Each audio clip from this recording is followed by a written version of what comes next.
All right, today we're jumping into a moment of pure, legendary defiance. See, before the Great War between Rama and Ravana even kicked off, there was one final, super high-stakes diplomatic mission. But this one, well, it wasn't about words. It was all about a single, unmovable foot.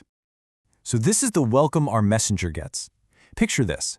We're in the court of Ravana, the 10-headed king of Lanka, and this place is just brimming with arrogance and power. They absolutely refuse to see the storm that's gathering right on their doorstep. This one quote, yeah, it tells you everything you need to know about the vibe in that room. So, before a single arrow flies, before the armies even clash, we have this one last incredibly tense attempt to talk things out. Let's take a look at the two sides here, because their missions could not be more different. Okay, so the two sides are on completely different planets here. On one side, you've got Rama, and even though he has this massive army ready to go, he's making one final, genuine effort for peace. His goal is simple: get his wife Sita back and, if possible, avoid a totally catastrophic war. But on the other side, you've got Ravana. He doesn't see this as a chance for peace at all. For him, it's an opportunity for some good old-fashioned psychological warfare, to completely break his enemy's spirit before they even set foot on the battlefield. But you know, the tension wasn't just pointing outwards. Inside Ravana's own court, there was a major fracture. His own brother, Vibhishana, had actually defected to Rama's side. Why?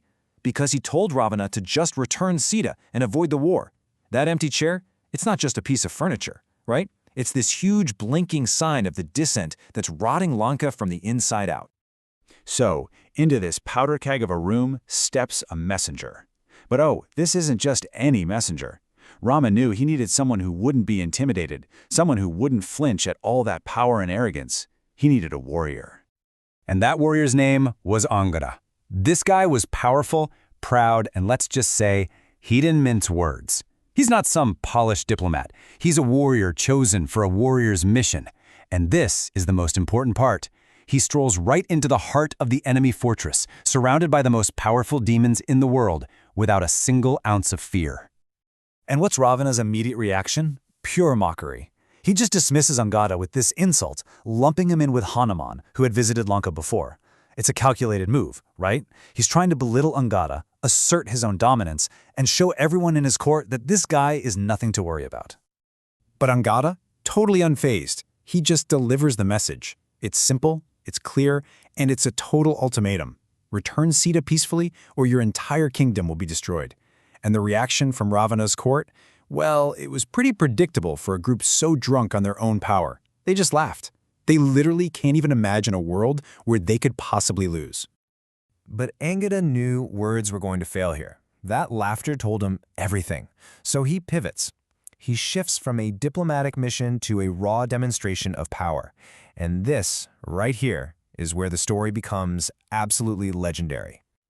He plants his foot solid as a mountain right in the center of the throne room and issues this unbelievable challenge. The stakes could not possibly be higher. He is betting the entire war on this one single act.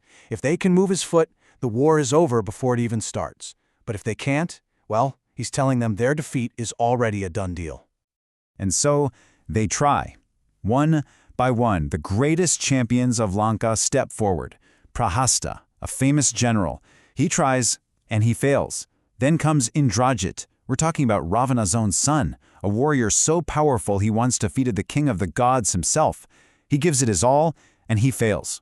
Then countless others follow, and that laughter that had filled the court, it's gone, replaced by this stunned, growing, horrified silence. The result?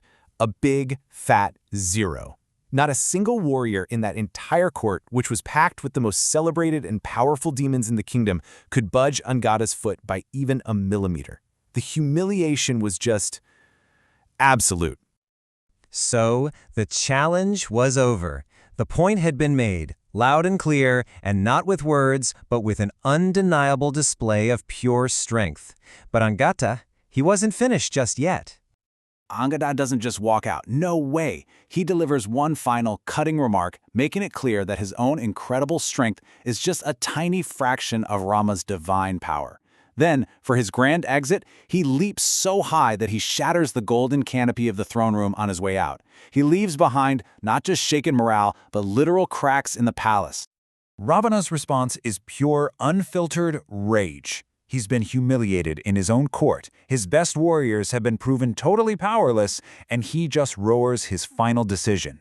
Diplomacy is over. The only thing left is war.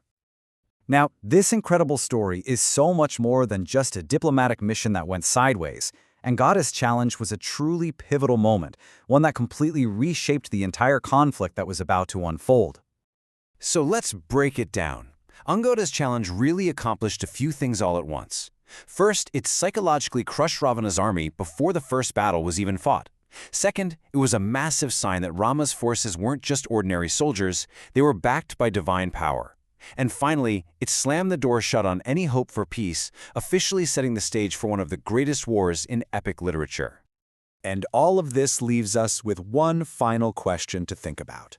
You see, while Angada technically failed to get a peaceful resolution, did he actually fail his mission?